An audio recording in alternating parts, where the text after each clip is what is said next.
Do you ever find yourself struggling to stay focused and productive throughout the day? Are you easily distracted by social media, emails, and other interruptions? Well, you're not alone. In today's world, distractions are everywhere. But what if I told you there was a simple tool that could help you stay focused, get more done, and reduce stress? It's called timeboxing, and it's a technique used by many successful people to manage their time effectively. Timeboxing involves setting aside a specific amount of time for a task, and then focusing solely on that task during that time period. By doing this, you can eliminate distractions and give yourself a sense of urgency to complete the task at hand.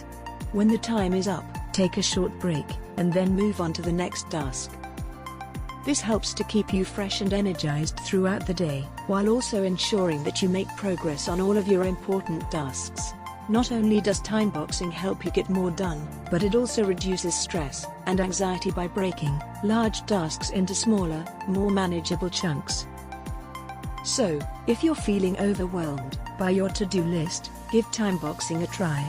Start by identifying your most important tasks for the day, and then allocate a specific amount of time for each task. Stick to the timer, eliminate distractions, and take short breaks in between tasks. If you like the video, hit the like button and subscribe to the channel, and you won't miss any new video.